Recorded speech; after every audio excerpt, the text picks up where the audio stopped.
Hello everyone, welcome back to my channel fun with Kanchan. कैसे हैं आप सब लोग? आई होप आप लोग बहुत ही अच्छे से होंगे, खुश होंगे, स्वस्थ होंगे।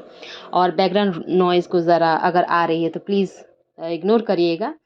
बहुत कोशिश करती हूँ कुछ डिस्टरबेंस वॉइस ओवर के दौरान ना हो, लेकिन कुछ ना कुछ आ ही जाता है, क्या कर सकते हैं, घर है। तो आज का जो मेरा मॉर्निंग रूटीन है ना, वो बाकी दिनों से थोड़ा-सा अलग है। अलग इसलिए कि आज देखिए मेरा बेटा मेरे साथ ही सुबह-सुबह जल्दी उठ गया है। विंटर सीज़न में वैसे कोई उठना नहीं चाहता है। पौने 6 बजे हम लोग उठे थे और देखने से लग रहा था बाहर ना बिल्कुल अंधेरा, सनलाइट थी ही नहीं। तो आरुष कह रहा था कि हम लोग रात में क्यों जगे हैं? तो मैंने कहा कि रात नहीं है बेटा, सुबह हो गई है। तो वैसे तो इतनी सुबह मैं उठाती नहीं हूँ अपने बच्चों को, वो साढ़े 6 बजे के बाद यानी पौने 7 ऐसे करके उठते हैं, पौने 7 या 7 बजे ऐसे उठते हैं वो। तो आज मैंने जल्दी इसलिए उठाया है अपने बच्चे को कि उनकी एग्ज़ाम की तैयारी बिल्कुल नहीं हुई है और यहाँ मेरा फेस देखिए, ओह माय गॉड! कैसा स्वेलिंग फूला-फूला सा लग रहा है ना, अजीब-सा। तो ख़ैर कोई नहीं, होता है। तो मैंने यहाँ पे गर्म पानी दिया। एग्ज़ाम्स है, मैं क्या कर रही थी, एग्ज़ाम की तैयारी ना सही से हो नहीं पाई है यार इस बार।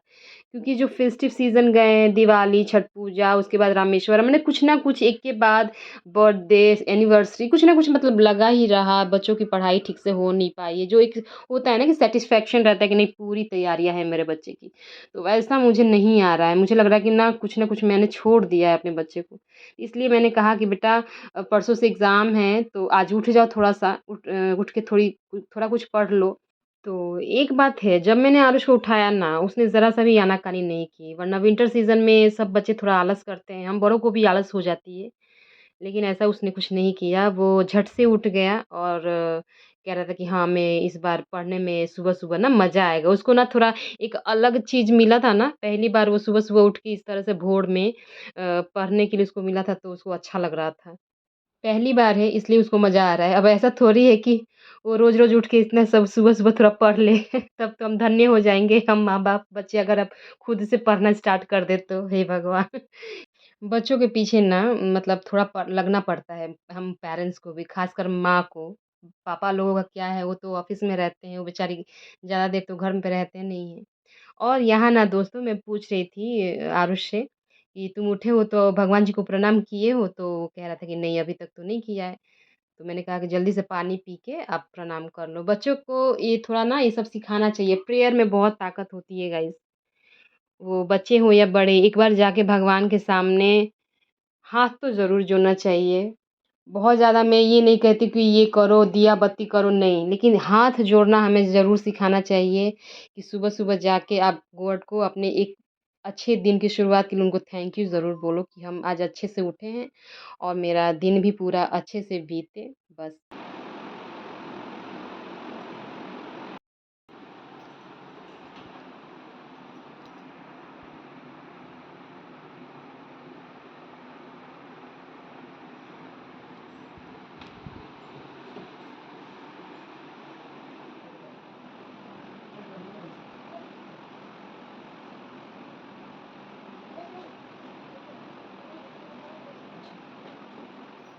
लगभग 6 बजे से लेके 7 या सवा 7 बजे तक मैंने अनुष को पढ़ाया था।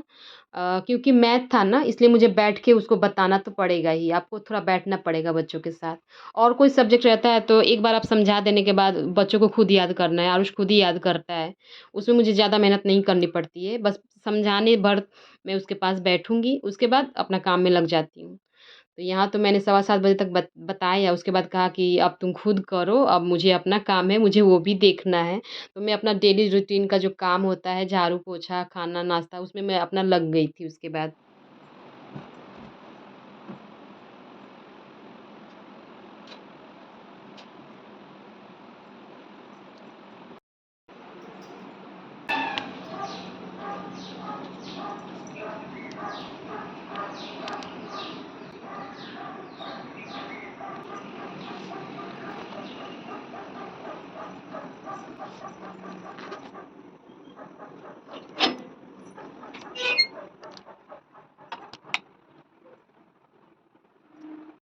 पहले मैंने सोचा था ना दोस्तों कि मैं आरुष को थोड़ा कुछ बहुत पढ़ाती भी रहूँगी और साथ में अपना काम भी कर लूँगी। जैसे मैंने यहाँ पे ट्राई भी किया था, मैंने कुछ थोड़ा-सा बताया और वापस आके मैंने सोचा कि यहाँ पे कपड़े भी फ़ोल्ड कर लेती हूँ। लेकिन जो मैंने सब्जेक्ट चुना था ना पढ़ाने के लिए मैथ, उसमें ये पॉसिबल नहीं है। आप बच्चों के तरफ से हट ही नहीं सकते हो, कैसे हट सकते हो? कुछ ना कुछ उसमें डाउट होगा, आपको वहाँ पे समझाना होगा, तभी तो ऐसा तो नहीं है कि आप बच्चे बैठ के याद कर रहे हैं और आप इधर काम कर रहे हो, ऐसा थोड़ी होता है। मैथ में ये सब नहीं चलता है, आपको बताना ही पड़ेगा। देखिए मैं इधर आई और आरुष भी आके मेरे पास ही बैठ गया। तो मुझे भी फ़ील हुआ कि नहीं यार ये बच्चा है, इसको छोड़ के हटना सही नहीं है, उसके डाउट्स जो हैं मुझे तो क्लियर करने ही पड़ेंगे। जब वो मेरे पास आया तो जब मैं उसको पढ़ा रही थी, तो मुझे ऐसा फ़ील हुआ कि इसको यहाँ पे दिक्कत होगी। जगह नहीं है सोफ़े पे उसको इनफ़ जो जगह होनी चाहिए उतनी नहीं है। तो मैंने कहा कि आप चलो मैं आपके साथ बेड पे ही बैठ के आपको बताऊँगी। तो यहाँ देखिए मैंने अपना कपड़ा-लत्ता सब छोड़ दिया, कि बच्चे के जाने के बाद ये सब कर लेंगे बाद में। और यहाँ पे आरुष आके अपना बैठ के कर रहा था। तो सवा 7 बजे तक मैं उसके तरफ से हिली भी नहीं थी। बाकी बाद में उसके बाद जब मैं काम में लगी तो थोड़ा बहुत अपना करके कंप्लीट करके वो भी ब्रश वगैरह करने के लिए चला गया था।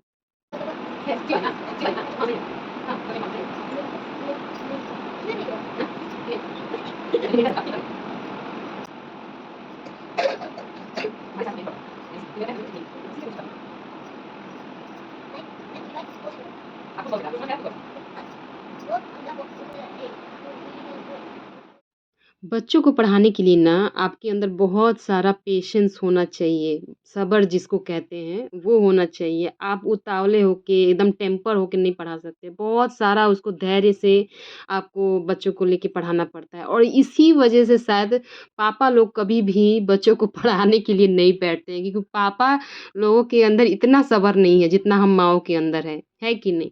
आप बताओ आपके घर में कौन पढ़ाता है अपने बच्चों को? आप पढ़ाती हैं या हस्बैंड माने पापा पढ़ाते हैं या मम्मी पढ़ाती है? कमेंट में ज़रूर प बताइएगा मुझे। क्योंकि मैंने तो नहीं देखा है कि पापा कोई बच्चों को लेके बैठे हैं अपने पढ़ाने के लिए।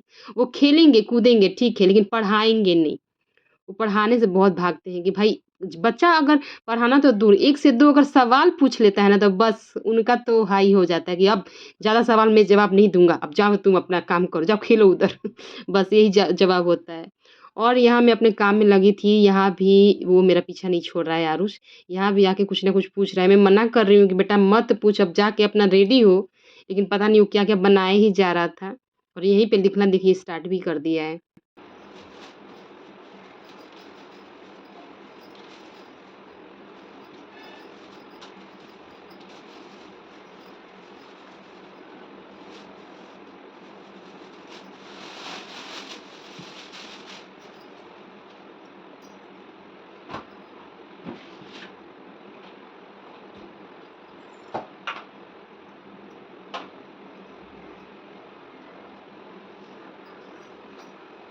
हो गया बेटा, जल्दी आओ मेरा हेल्प करवाओ तो। आप दिखाओ जल्दी चेक करवाओ, लेट हो रहा है अब। वैसे मैं पोटी तो कर रखा है ब्रश ब्रश करना है। ब्रश नहाना 3 1 जा 3 सही है। Divided 3 divisor 3 quotient 1 remainder 0। Remainder remainder बोली भाई, अब मेरे पीछे मत पड़ जा। 4 2 जा 8 divisor divided 9 divisor 4 quotient 2 remainder 1 very good. समझ में आया है कि नहीं? आपके सामने तो और किया जाएगा, ठीक है? अब थोड़ा तो बुक बैग अपना अच्छे से रेडी कर लो। Where the cap? बैग अच्छे से रेडी कर लो। मेरा हेल्प करवाओ जल्दी से। जल्दी करो फटाफट करो।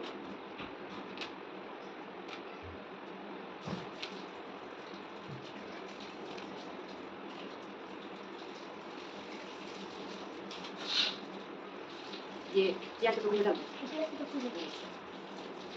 टोकरी में डाल दिया, वो टोकरी लेके आना बास्केट। बस के वो डाल के लेके आना।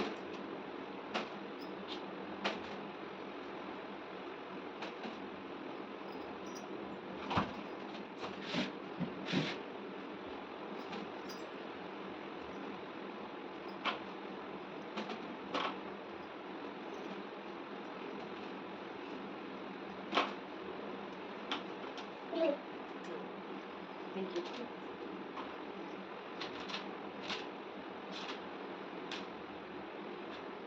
इस बार की जो सब्जियाँ लाए थे ना सुशील जी काफ़ी मतलब फ्रेश थी और ज़्यादा धूल-मिट्टी भी नहीं थी, तो मैंने देखा कि टमाटर धोने की ज़रूरत तो नहीं है। पर हाँ, आलू हटा लिए थे, उनको धोना था मुझे, वो बिना धोए मैं नहीं रखती। और जो ये हरी मिर्चें भी है काफ़ी साफ़ सुथरी थी, मतलब धोने की कोई ख़ास ज़रूरत नहीं थी। बारिश जब होती है ना तब बहुत ज़्यादा मतलब बालू मिट्टी से भरी हुई सब्जियाँ आती हैं। और यहाँ देखिए मेरा बेटा रेडी हो गया है और स्कूल जाने के लिए वो रेडी है अब।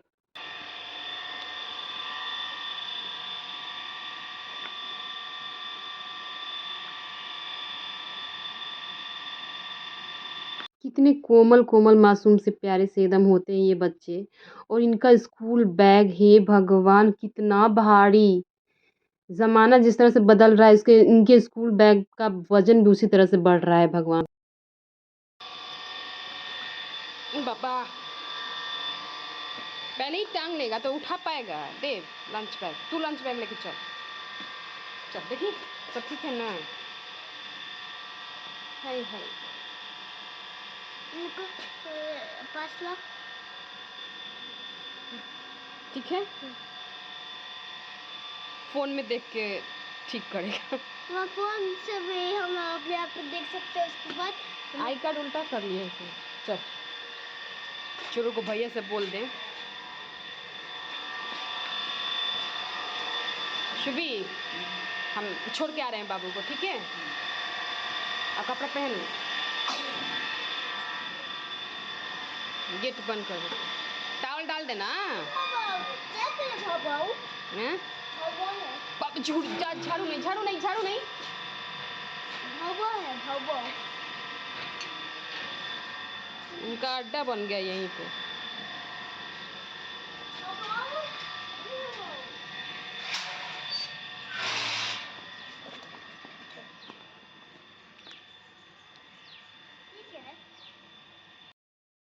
ए भाव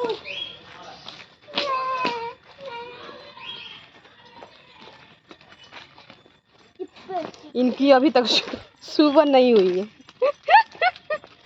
कितनी क्यूट है ये, देख। हैं? नहीं।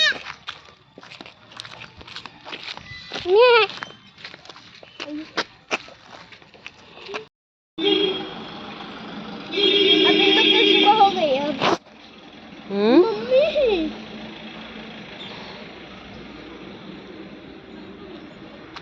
सिक्योरिटी का लग रहे हैं बिल्कुल। हाँ? सिक्योरिटी का लग रहे हैं। कौन वो दोनों? तो ऐसे हो गए थे दोनों सेम ऐसे। इन लोग की सुबह हो गई, अब इन लोग की सुबह नहीं हुई। आज कुशल तो है नहीं, आरुष अकेले जा रहा है स्कूल।